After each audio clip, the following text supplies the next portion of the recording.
Harka fuudhee jaalatamtootaa fi kabajamtoota hordoftoota Hinaantubee akkam jirtu fayyaa keessanii nagaa kooti galata waaqayyoo warri mana kanaaf haaraa taataa subscribe gochuudhaan maatii keenyatti dabalama warri mana kanaaf immoo haaraa hin ta'in share subscribe like gochuudhaan commentii nuuf kaa'uudhaan haala jiru wanta sirreessuu qabnu yoo jiraate wanta sirreeffachuu qabu yoo jiraate natti immoo hin dagatinaa maaliif namni hojjetu tokko namni haasa'u tokko hin dogoggora waan ta'eef iddoo dogoggoraa walitti himuun gaariidha jedhee waan yaaduuf jechuudha.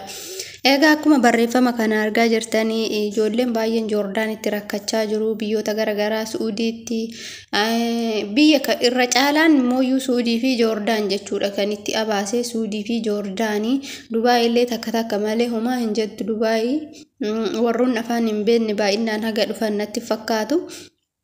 Irra caalatti mooyyuu Joordaan keessatti jechuudha namoota hedduutu rakkata dhugaa dubbachuuf baay'ee kan nama gaddisiisu Joordaan keessatti egaa mana of jijjiiruudhaaf obboleettiin keenya kun akkuma nama tokkootu biyyaa baate namatu barreessaa barreeffamni kun kan obboleewwan isa ishiitti natti fakkaata kinoo Facebook irra jira hundi keessan arguu waan dandeessanidha jechuudha.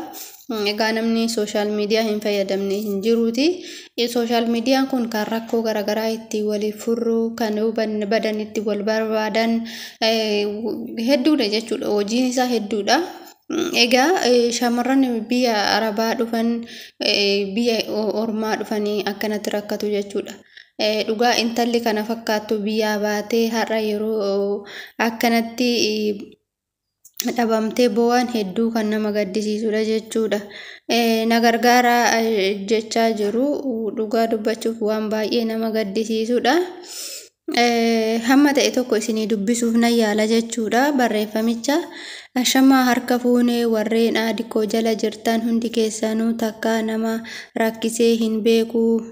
Garuu amma dirqama waan natti ta'eef rakkisaa obboleettiin koo kunni Joordaan jirti namni gaafa biyyaa ba'uu of jijjiiruu maatii isaa jijjiiruu fi garuu jireenyi akka isheen yaadde hin taane bitaa itti galee miilaan maatiin ishee bira galtee maatii gaarii akka hin ta'in yeroo baay'ee deddeebitee natti himaa turte.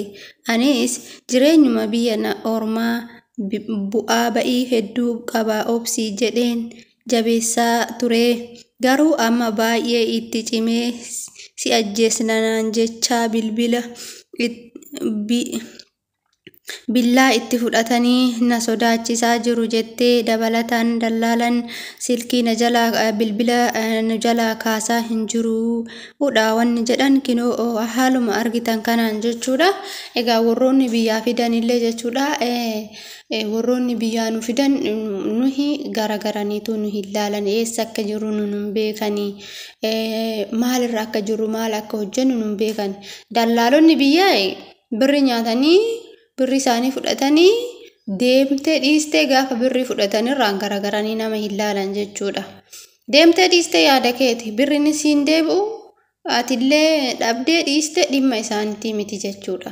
Kun waan isaan galchuu hin qabu jechuudha. Isaan waan isaan galchu birri qofa fudhatanii jechuudha. Jalaan deemu jechuudha. Kanaafuu warri dandeessan warri humna qabdan biyyoota garaagaraa keessa warri jirtan warri humna qabdan warri dandeettii qabdan warri akka barbaadan socho'uu dandeessan lubbuu micayyoo tanaa lubbuu obboleettii teenya tanaa nu baraarai.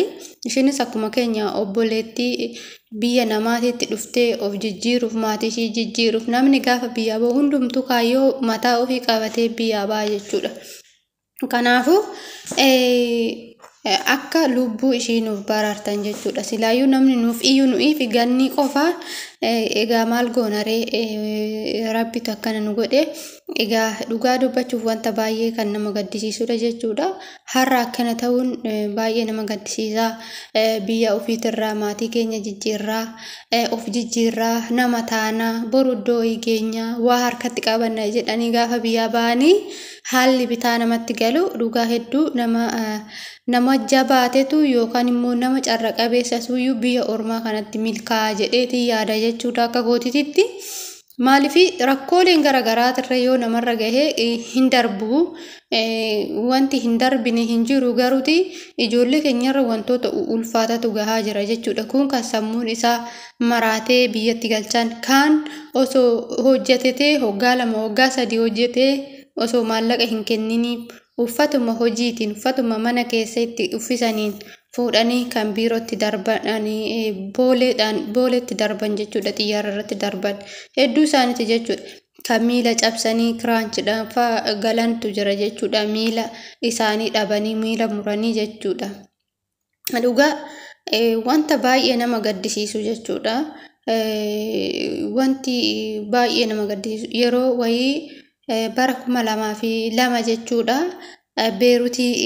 Beerutiin tureyyuu beerutiidha hin gale jechuudha. Yeroon beerutii galu waggaa xiqqeetti hojjedhee hin gale ani warra sossobadhee warri naa ta'uu dinnaan nan deebi'a jedhee sossobadhee hin gale jechuudha.